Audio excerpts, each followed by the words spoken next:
Afternoon. Right, let's just jump straight into it then. Well, this morning I was struggling for something to think about, to talk about, and then I've just suddenly had an idea. Why don't I talk about one of my other passions, and I can do this as like a completely separate thing, right? Why don't I talk about wrestling?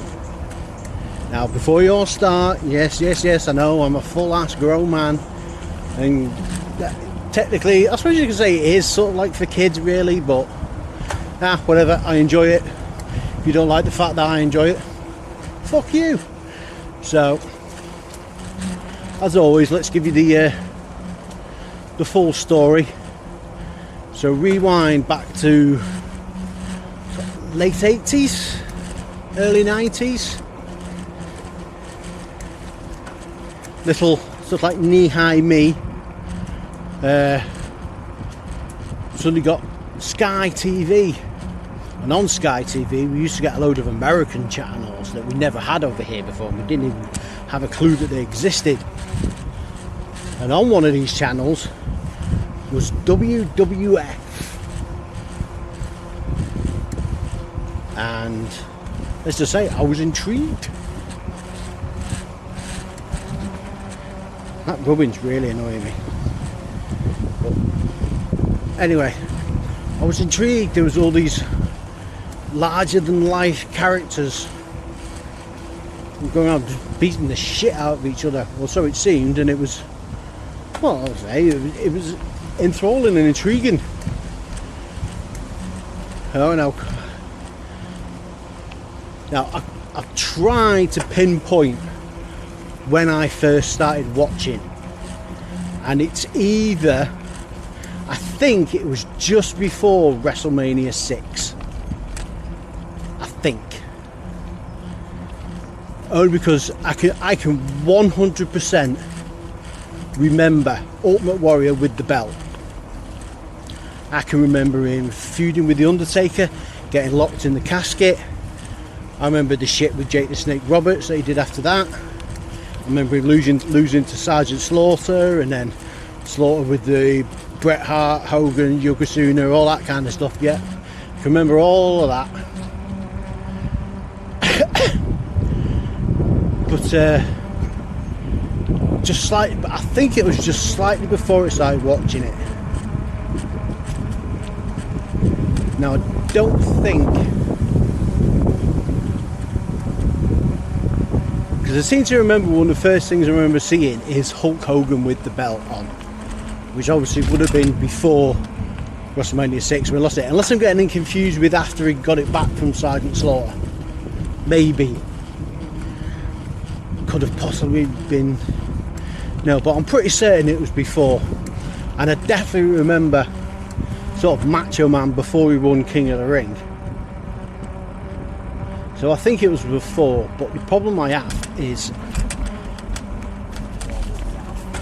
I have since sort of gone back and watched a load of the stuff on, like, you know, like the WWE Network and whatnot, and obviously like YouTube clips and whatnot. So my memory is a little bit fuzzy as to where I actually started, but it was around that sort of time, just to give you an idea. Now, I remember watching it for a couple of years into the new gen era. Actually, I remember Bret Hart being screwed over. Not the Montreal screw job, I'm on about the one with where he lost the belt to Yokozuna, or didn't win it in that one. The Caesar's Palace theme thing that they had. Was it SummerSlam or WrestleMania, that one? I can't remember. All I can remember was Bret Hart had it. I think that was the time he fought 2 matches in one night, and then he lost to Yokozuna, and Yokozuna had it, and then Hulk Hogan came out, and then for some ungodly reason Yokozuna challenged Hulk Hogan, and Hulk Hogan beat him in a couple of seconds. So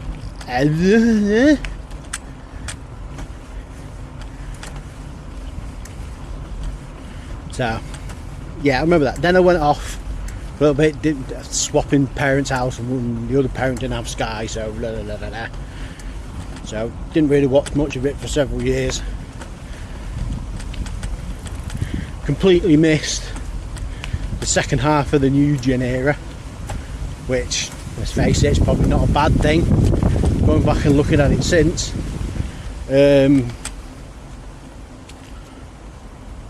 I missed the first part of the Attitude Era, which was a bit of a shame. I've since gone back and watched it all since, but again, I'm struggling to remember exactly when I came back into it. I think I came back into it around the time that Shawn Michaels had left for his back surgery. You know, when that whole he lost his smile thing. So I vaguely remember that. Now I missed the whole sort of WCW wars.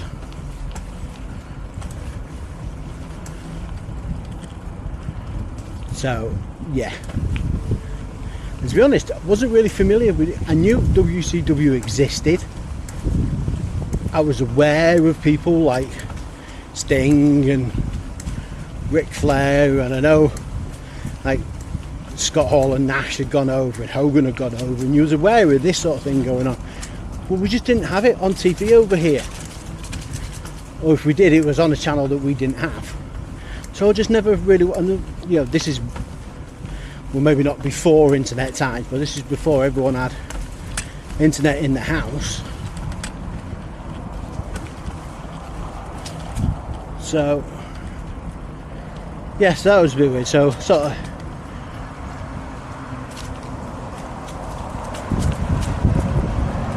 yeah, watched that, watched all the back end of like the Attitude Era into like the early 2000s.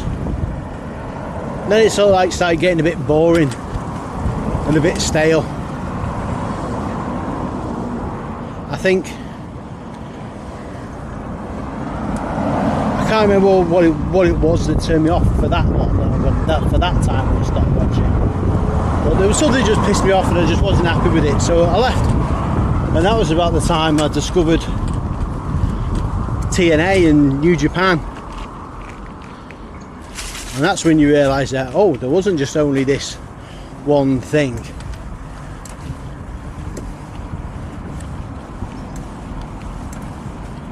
And then probably spent, you know, like the second half of the first decade of the 2000s, like 2004, 2005 onwards, watching TNA until that sort of like collapsed. You know, New Japan was a little bit harder because you just didn't get it over here. You had to sort of like properly troll around the internet to find it, and then trying to find the English version of it as well was really hard. So, but anyway, you know, fast forward a few more years, and WWE became interesting again. I started watching it a bit more. This was probably around the time the Shield was out. Maybe it started a little bit before that, but like maybe like 2010, something like that. Because I remember like Super Cena status where he was just winning absolutely everything, every single pay-per-view event and all that kind of stuff.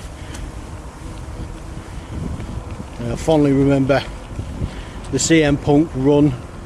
Remember the Shield coming in. That was all good now. I remember the Shield splitting. Yeah, remember it was all good. But then it was after Rollins had joined the Authority and whatnot, and I think it was a Royal Rumble and the title was up for grabs in it, and Triple H won it, and it was just like, why are you winning the world title? You don't need it. And just got bored and just switched off from it again. And then again, didn't really start picking it up again. Although I sort of kept my toes in with it this time, a little bit more just, you know, this is, I mean, obviously now we're, you know, everyone's got internet on the phones and stuff, and you can watch it, and I'd keep tabs on like YouTube clips and all that kind of stuff, and the news reports about it all the time. So that brings me up to sort of current times. And then obviously the big shake up in recent years is AEW, and to be honest, I think it, as much as people, I'll move on to this subject in a minute with the tribalism that goes on between WWE and AEW, because I fucking hate it personally, me. But I think it's very stupid and naive to think, for people to think that the current WWE product, which is the best it's been for a long time, isn't because of they've got competition from AEW. I mean, there's the other part of that with Vince going. That's a bit of a no-brainer.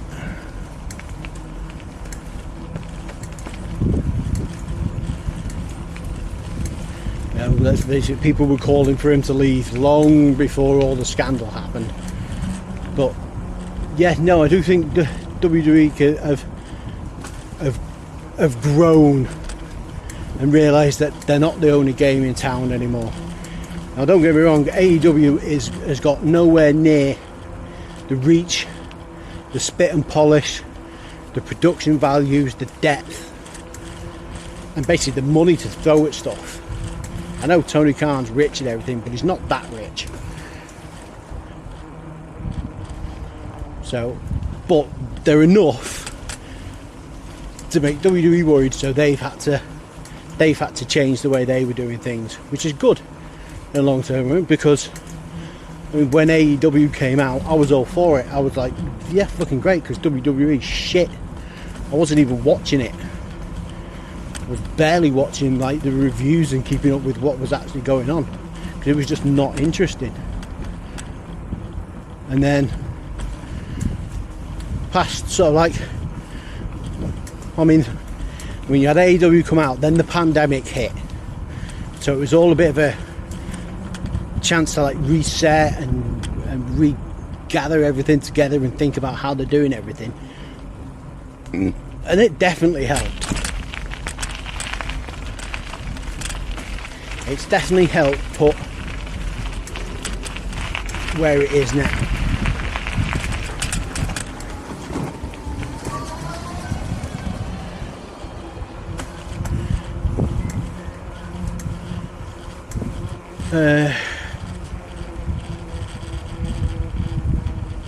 But yeah, no, let's get into this tribalism thing that exists. Now, you can like what you like, and to quote Brian saying, just don't be a dick about it. But you see a lot of people slagging off one or the other brand, and it's like, really? But the ones that annoy me the most are the WWE fans who have never watched anything other than WWE in their life. They haven't got a clue. You know, they're literally just jumping on the bandwagon, as far as I can tell, instead of actually going, right, well, I'll tell you what, I'll figure it out for myself.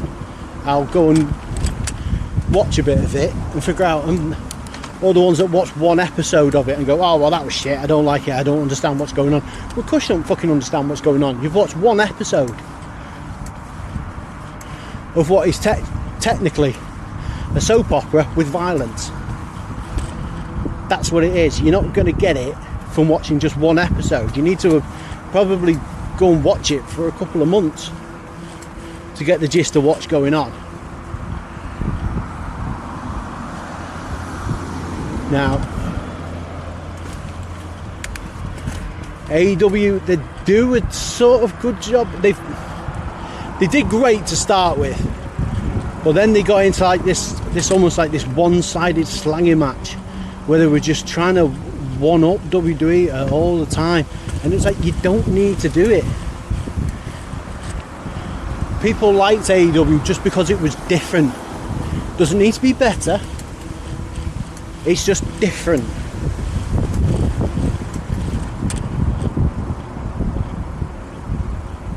So, and it's like, why? But hey ho, so that's where we're at today. So that's a little bit of a brief insight to my sort of previous history with wrestling. It's not prolific, I'm not a messiah or whatever, but I know what I like. Some things are absolutely shit. I do like how WWE's coming up now. They're definitely getting better. AEW's still doing okay. Apart from maybe the women's division. I think their women's division sucks. There's at least one person in there I cannot stand. And she's getting pushed to hell at the minute. You can probably guess who I'm talking about. But no, the sooner they get that title offer, stick her onto the thing, and she quits again because she hasn't got her own way, the better. Because she's just shit. She's no good on a mic. Which is why she failed at WWE, because that's what you need to do to succeed in WWE. You need to do three things. You need to perform well in the ring, you need to be good on the mic, and you need to sell merch. That's what you need to do to be good in WWE. If you can't do one of them three things, you're not going to make it. Prime example, Ricochet. He's recently jumped ships. He's gone contracted by WWE, signed over with AEW. It's probably a good move for him. But there's a reason, and they're all slacking off, like saying, oh, he was never given a chance, he was never booked solidly in WWE. Well, yeah, no shit. Now, those three things. Perform in the ring, fucking yes, definitely. Thank you.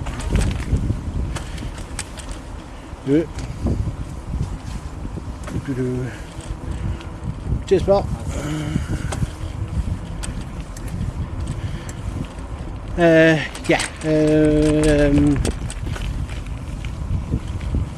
Perform well in the ring, no doubt. He can perform well in the ring. He can sell, make his opponent look really fucking good. Then add all the flippy stuff that he can do. And, you know, the high spots. It's great. However, he's about as charismatic as a brick. So, no real sort of, like, the crowd like to watch him perform, but they don't have a connection with him.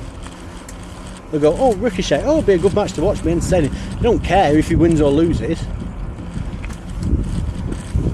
And that's what the thing is. And then, I mean, I don't know what his merch sales like, but he's definitely, I don't think he would have been in the top 10. So, I mean, this is why Cody Rhodes is up there at the minute. I mean, alright, they probably did sign him just to get one over on AEW, just to say, well, look, you know, you're taking all our guys, let's take one of yours. But he ticks all the three boxes and more, to be honest. He can perform in the ring, he can do a decent promo, he can open and close out shows, he can get opponents over. I think he's the number one selling merch person at the minute, and if not, he's certainly up there with the likes of Roman Reigns.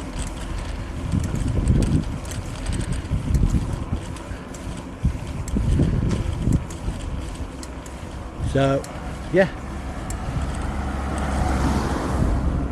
Why do you think Kevin Owens hasn't left WWE? He's another one. He can perform in the ring.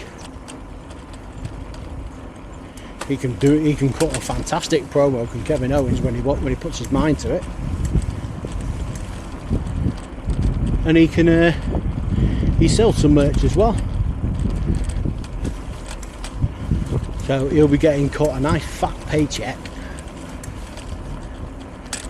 And apparently they've cut down on the schedule as much. There's no more of this. Oh, you'll be there at the show every day, even if you need it or not. It's a simple case of, right, we're not going to use you for this one, so have a day off, and we'll meet you at the next one, and we'll rotate people around. That's how you stop all your superstars burning out. That's one positive thing that they've done, because you don't need somebody on every single show. It gets fucking boring. No.